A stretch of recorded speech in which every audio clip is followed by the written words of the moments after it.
All right, before we jump in, just a quick but really important reminder, this is all for educational purposes. It is not financial advice, so please always do your own research. Welcome back to our DexFi Daily Health Analysis. We're at day 5, that's December 11th, 2025, and today's a big one. After 4 days of pretty nice games, the tide is absolutely turned. The title says it all, market reversal hits hard. So let's get right into it and see what's going on under the hood.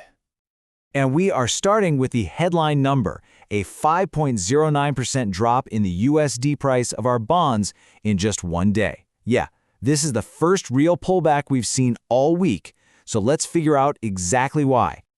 Here's how we're going to break it down. First, we'll dissect today's drop. Then, we're going to zoom out and put it all in a 5-day context. After that, we'll search for any signs of underlying strength. The good news.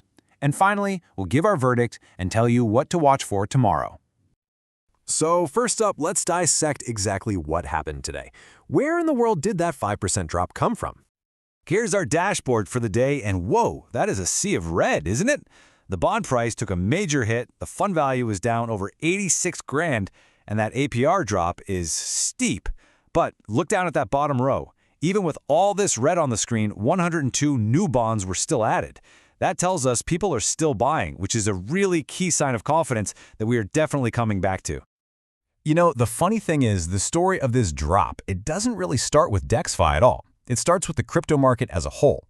After 4 pretty good days, the market finally reversed, and that set the stage for everything else. And here is the first domino to fall. Ethereum itself dropped 4.66%. When the main asset of the whole ecosystem takes a hit like that, well, everything else is going to feel that pressure. But that's only half the story. So here's the crucial point. This is the real kicker. The basket of altcoins that make up our fund, they dropped even harder than ETH. And whenever the alts underperform ETH, the bond ratio, which is just the fund's value measured in ETH, it has to go down. It's a classic bear market pattern. And this just perfectly illustrates the double whammy we got hit with today. You take that small ratio drop of about negative 0.8%, which is because the alts got hit hard, you add it to the big ETH drop of negative 4.6%, and what do you get? Something that looks a lot like our total USD price drop of about 5.1%. Both forces were working against us today. All right, let's talk about that other giant red number on the screen, the APR. The return from all the trading fees. It collapsed by 25% in a single day. It went from over 42% all the way down to just over 31%. I mean, that is a huge move that definitely got everyone's attention. And you can see it right here. After a couple of days of just kind of slowly ticking down, the APR just fell off a cliff today. Now, this is a direct result of the market pulling back. When prices fall and people get scared, trading volume usually cools off. And less trading means fewer fees for the fund. And those fees are what fuel the APR. It's painful, but it's a predictable relationship. Okay, let's move on and see how this all fits together. We really need to zoom out and look at the broader 5-day context. Was today's drop really a surprise? Or were there signs that this was coming? Looking at this 5-day trend, you can see the ratio has actually been bleeding out all week. We've had these little drops, and even a pretty big one on day 4. All told, we're down 6% in ETH terms over 5 days. So this tells us that the altcoins underperforming, well, that's not a new problem. It's been happening all week. So you might be asking, if the ratio's been falling all week, why did the fund's dollar value stay so stable until today? Well, it's because ETH's price was going up for those first 4 days, and that was masking the ratio erosion. Today, that protection just vanished.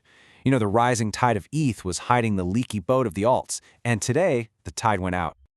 Okay, so I know that was a lot of bad news.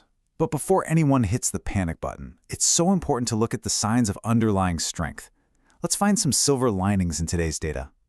And there are 3 very healthy signs here. First, trading volume is still strong, nearly $11 million. That means the fee engine is still running. Second, people are still buying. 102 new bonds were minted during a market dip. That shows real conviction.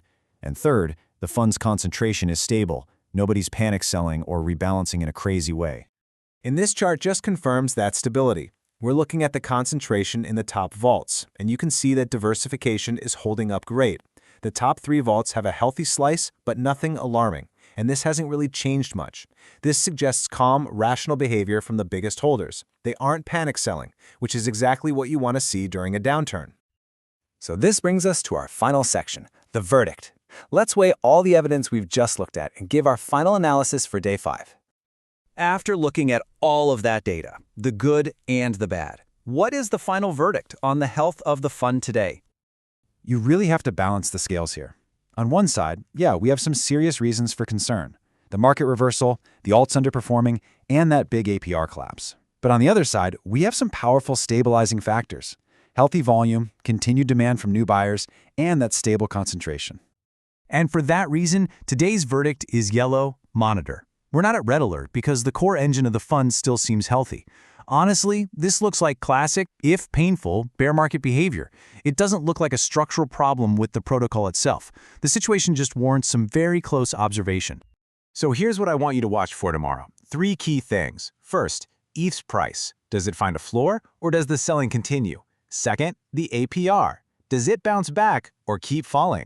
And third, the bond ratio. Do the alts finally stop bleeding out against ETH?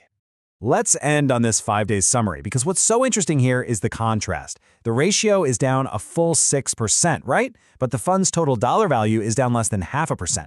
That's the power of that ETH hedge we talked about, and it perfectly captures the story of this first week. And that leaves us with the big question for tomorrow, doesn't it?